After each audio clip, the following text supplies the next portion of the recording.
नमस्कार दोस्तों, मैं चैतन्य अनुराग इस चैनल पर आपका पुनः स्वागत करता हूं। हमारे पिछले वीडियो अम्मा को आपका ढेर सारा प्यार और प्रोत्साहन मिला, उसके लिए आपका हार्दिक आभार।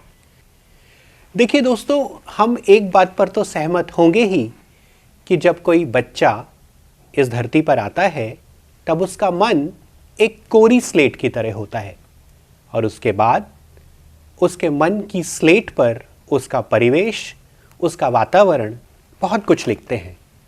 वो लिखा कैसा जा रहा है ये इस पर निर्भर करता है कि उसके परिवेश के संस्कार कैसे हैं, उसके आसपास के लोगों का व्यक्तित्व कितना प्रबल है और उनके व्यक्तित्व के झुकाव किस ओर हैं। कई बार लिखावट ऐसी होती है जो धुंधली होती है। कमज़ोर व्यक्तित्वों का प्रभाव बच्चे पर भी कमज़ोर ही होता है, लेकिन कुछ ऐसे व्यक्तित्व भी होते हैं जो अपनी प्रबलता से, अपनी तीव्रता से और अपने रुझानों की मजबूती से ऐसा प्रभाव बच्चे के मन पर छोड़ जाते हैं जो जीवन भर उसके साथ रहता है। ऐसा असर बच्चे के व्यक्तित्व और संस्कारों का स्थायी हिस्सा बन जाता है और फिर समय के प्रवाह में कभी धुंधला नहीं होता। ऐसे व्यक्तित्व आपके घर में भी हो सकते हैं, बाहर भी, आपके निकट के लोग भी हो सकते हैं, दूर के भी, आपके अपने भी हो सकते हैं और पराये भी। लेकिन ऐसे मजबूत व्यक्तित्व बच्चे के गार्जियन एंजल्स होते हैं। उनका प्रभाव उनके जाने के बहुत दिनों बाद भी उस बच्चे के जीवन को महकाता रहता है। मेरे नाना जी मेरे जीवन में एक ऐसा ही व्यक्तित्व थे। वो मेरे गार्जियन एंजल थे, हैं और हमेशा रहेंगे। घर में दर्शन की चर्चाएं लगातार हुआ करती थी। नाना जी के मित्र घर पर आते और तमाम दार्शनिक और अन्य विषयों पर बहसें होती। मैं एक छोटे बच्चे के रूप में, एक बढ़ते हुए व्यक्तित्व के रूप में उन चर्चाओं में बैठा रहता। कभी कभार कुछ इधर उधर की टिप्पणी भी कर दिया करता और इन सब चीज़ों ने मेरे बाल मन पर एक अमिट प्रभाव छोड़ा। कहते हैं कि महाकवि कालिदास के घर में रहने वाली शुक और सारिकाओं के जरिए भी संस्कृत के श्लोक सुने जाते थे। यानी कि पशु पक्षियों पर भी अपने वातावरण का भरपूर असर होता है। घर में प्रश्न पूछने की स्वतंत्रता हमेशा उपलब्ध थी। किसी भी विषय पर नाना जी से चर्चा की जा सकती थी। कभी भी किसी विषय को वर्जित नहीं समझा गया। किसी भी प्रकार के प्रश्न को बड़प्पन के भार से या किसी भी वर्जना के भार से दबाया नहीं गया। इसका असर ये हुआ कि मेरे मन में प्रश्नों की जगह बनने लगी, मन में नए नए प्रश्न आने लगे और इस तरह जीवन में प्रवेश हुआ सोचने समझने की आदत का। मुझे आज भी याद है कि नाना जी के कुछ मित्र मुझे उनका मानस पुत्र कहा करते थे। समय ऐसा था कि वो चर्चाएं मन में, संस्कारों में लगातार अपना स्थान बना रही थीं और बचपन स्वामी विवेकानंद, अरुणाचलम के महर्षि रमण और स्वामी रामतीर्थ की अद्वैत वेदांत चर्चाओं में बीत रहा था।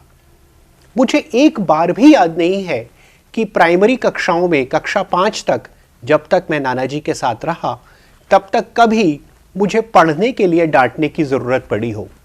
पढ़ने के लिए कहने की ज़रूरत नहीं पड़ती थी, क्योंकि घर में पढ़ने, सीखने, समझने, पूछने और उत्तर तक पहुंचने का वातावरण पहले से ही उपलब्ध था। घर किताबों से भरा रहता था। बचपन से ही तमाम तरह की चीज़ों को पढ़ने की आदत पड़ गई।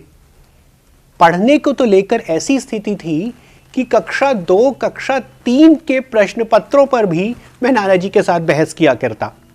हम साथ खाना खाते। वो कई बार चाहते थे कि मैं खाना खाने के दौरान पानी कम पिया करूं और मैंने देखा कि वो जो मुझे सिखा रहे थे उससे पहले वो उसे कर रहे थे। उन्होंने कभी कहा नहीं मुझसे कि पानी कम पियो, लेकिन उनको देखते देखते धीरे धीरे मेरी आदतों में एक ऐसा संस्कार आ रहा था जिसका व्यक्तित्व पर पूरे जीवन असर बना रहना था। और इस तरह कक्षा 5 तक शुरुआत का मेरा 10 वर्ष का जीवन नाना जी के सानिध्य में बीता। इसके बाद नाना जी से अगला साथ जुड़ा कक्षा 11 में। कई बार आपके साथ जीवन में ऐसा भी होता है कि बचपन की मधुर स्मृतियाँ जैसे जैसे आयु बढ़ती है उतनी मधुर नहीं रह जाती। आयु के साथ नई प्रकार की मांगें, नई प्रकार के रुझान आते हैं। बच्चे के व्यक्तित्व में भी कई प्रकार के परिवर्तन होते हैं, जिसके चलते उसका घर के पुराने लोगों के प्रति, बुजुर्गों के प्रति, उन लोगों के प्रति भी जिन्होंने उसके व्यक्तित्व को लंबे समय तक प्रभावित किया है, उनके साथ कुछ प्रतिरोध, कुछ फ्रिक्शन शुरू हो जाता है। कक्षा 11 के बाद नानाजी से के साथ मेरे संबंध उतने मधुर नहीं रहे। इसके मौजूद कारण भी थे। पढ़ाई की तरफ अब मेरा ध्यान उतना नहीं था। जीवन दूसरी दिशाओं में अपने आप को खींच रहा था।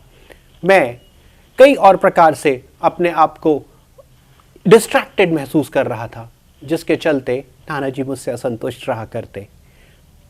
मैं कई बार कोशिश भी करता बचपन की उन मधुर स्मृतियों को वर्तमान तक खींच लाने की, वर्तमान में उन्हें स्थापित करने की, लेकिन इसमें देर तक असफलता ही हाथ लगती गई।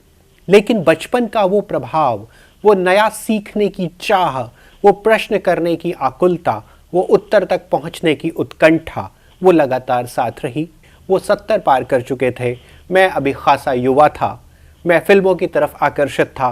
मैं पहनने ओढ़ने की नए नए एक्सपेरिमेंट्स में फैशन की तरफ आकर्षित था।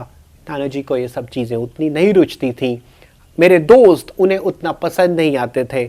हमारा बात करने का ढंग, हमारा रहने सहने का तरीका, ये सब उन्हें उतना रुचता नहीं था। वो बचपन की मधुरता मेरे और उनके संबंधों में फिर दोबारा कभी लौट कर नहीं आई। लेकिन जो कभी नहीं गया वो था मेरे व्यक्तित्व पर पड़ा उनके व्यक्तित्व का प्रबल प्रभाव। वो लगातार बना रहा। तो इस तरह से ये तो सिद्ध है ही कि बचपन में जो बच्चे के ऊपर प्रभाव पड़ जाता है, वो प्रभाव उसके जीवन से कभी नहीं मिटता। और फिर आ गया 2003।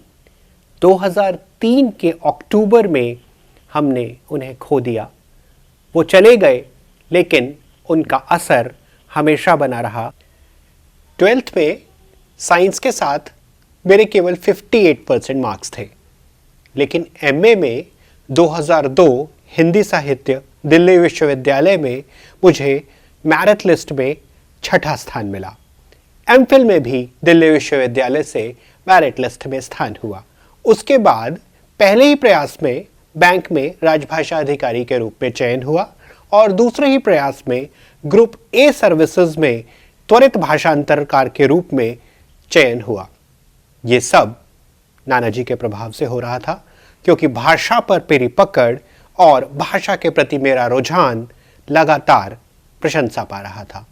तो मेरे जीवन में जब भी कहीं सफलता की प्रतिध्वनि सुनाई दी, तो वो मेरे साथ हो या ना हो, असल में ये उनके बचपन के साथ का असर था। मैं आज ये पूरे दावे के साथ कहता हूं कि मुझे जीवन में जो भी सफलता मिली है, मैं जहां तक भी जीवन में पहुंच पाया हूं या कभी भी पहुंच पाऊंगा, ये बचपन में उनके साथ गुजारे गए समय का ही प्रभाव है। बचपन में उनकी कही गई 2 बातें मेरे मन में ऐसी गहरी खुदी हैं जो कभी भी मेरा साथ नहीं छोड़ सकती। वो कहा करते थे कि उनको रात को सपनों में कोई जगा कर बार बार कहता है कि उमाशंकर, हो गया, यहीं रुक जाएगा क्या? आज जब उन्हें गए हुए वर्षों बीत चुके हैं, तो मेरे सपनों में आकर वो आज भी मुझे रातों को जगाते हैं और मुझसे कहते हैं, अनुराग, हो गया क्या? और अनुराग हमेशा उनको एक ही उत्तर देता है, नहीं नाना जी, अभी और बहुत आगे जाना है। मैं आपसे बस इतना ही कहना चाहता हूं कि आप अपने बच्चे को, अपने आसपास के किसी युवा को अगर कोई सबसे बड़ा उपहार दे सकते हैं, तो किसी ऐसे प्रबल व्यक्तित्व का साथ दीजिए जो जीवन में उसके लिए मशाल बन जाए, क्योंकि ये रोशनी आपके द्वारा दी गई संपत्ति, आपके द्वारा दिए गए धन से ज़्यादा उसे आत्मविश्वास का धन देगी, जो उसको हमेशा आत्मनिर्भरता के पैरों पर खड़े रहने में सक्षम बनाए रखेगी। अपने बच्चों को इससे बेहतर संस्कार और इससे बेहतर प्रभाव और पूंजी हम नहीं दे सकते। बच्चों के लिए सबसे बेहतर पूंजी उनको दिए गए बचपन में संस्कार है, जो मुझे नाना जी से भरपूर मिले। तो ये था मेरा और मेरे नाना जी का साथ, जो मेरे जीवन भर रहने वाला है। अगर आपको हमारा कंटेंट पसंद आता है तो कृपया प्रतिक्रिया ज़रूर करें, क्योंकि आपकी प्रतिक्रिया, आपकी टिप्पणियाँ ही हमारा प्रोत्साहन है